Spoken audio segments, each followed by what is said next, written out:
नमस्कार। जय हिंद, जय भारत।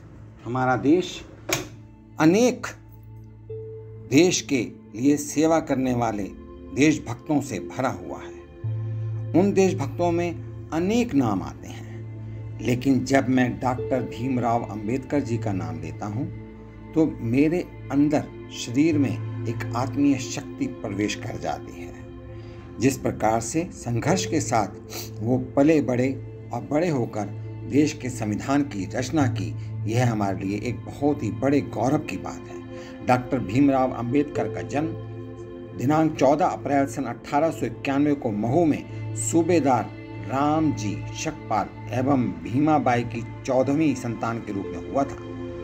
उनके व्यक्तित्व में स्मरण शक्ति की प्रखरता, बुद्धिमत्ता, ईमानदारी, सच्चाई, नियमितता, अनुशासन, दृढ़ता, प्रचंड संग्रामी स्वभाव का मणि कांचन मेल था। उनकी यही अद्वितीय प्रतिभा अनुकरणीय है। वह एक महामानव, एक मनीषी, महान योद्धा, महान नायक, महान विद्वान, महान दार्शनिक, महान वैज्ञानिक, महान समाज सेवी एवं धैर्यवान व्यक्तित्व के धनी थे। वह अनन्य कोटि के नेता थे। वह एक सफल नेता थे जिन्होंने अपना समस्त जीवन, समग्र अपना पूरी लाइफ भारत की कल्याण कामना में उत्सर्ग कर दिया। उन्होंने अपना पूरा जीवन भारत देश की सेवा के लिए लगा दिया। भारत के दलित सामाजिक व आर्थिक तौर से अभिशप्त थे। उन्हें अभिशाप से मुक्ति दिलाना ही डॉक्टर भीमराव अंबेडकर जी का जीवन संकल्प था। संयोगवश भीमराव सतारा गांव के एक ब्राह्मण शिक्षक को बेहद पसंद आए।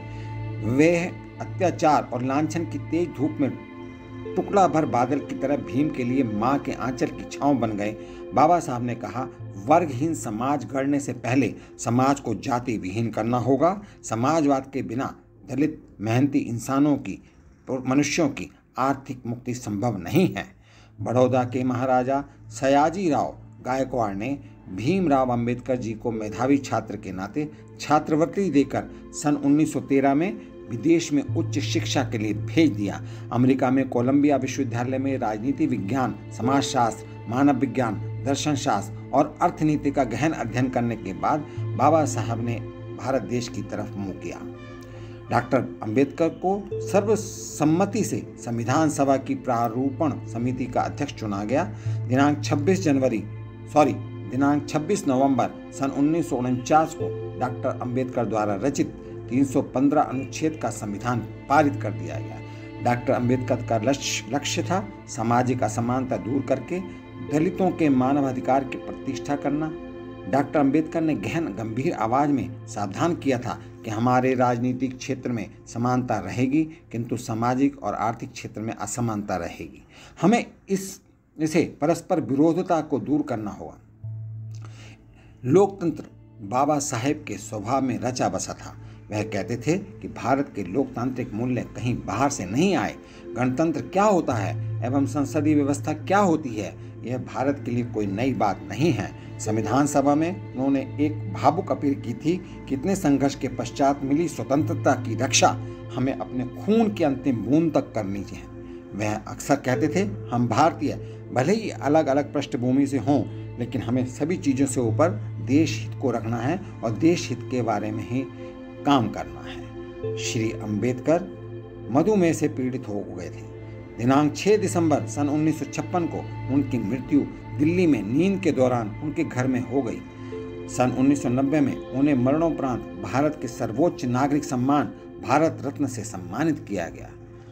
मैं और हम सभी नागरिक इस महान नेता, महान समाजवादी और एक देशभक्त को भारत रत्न बाबा साहेब भीमराव अंबेडकर के रूप में उनको याद करते हैं और उनकी शिक्षाओं पर आगे बढ़ने और आगे चलने के लिए हम प्रेरित हों, यही उनके लिए सच्ची श्रद्धांजलि होगी। इन्हीं शब्दों के साथ मैं आज बाबा साहेब भीमराव अंबेडकर जी के इस विषय को यहाँ पर समाप्त करता हूँ और आगे उनके जीवन से संबंधित कुछ कहानियों को लेकर मैं फिर से उपस्थित होऊंगा। इन्हीं के साथ मैं आप सभी परिवारों के लिए मंगल कामनाएं करता हूं, शुभकामनाएं करता हूं। आप सभी का बहुत बहुत धन्यवाद। नमस्कार। जय हिंद, जय भारत, जय भीम।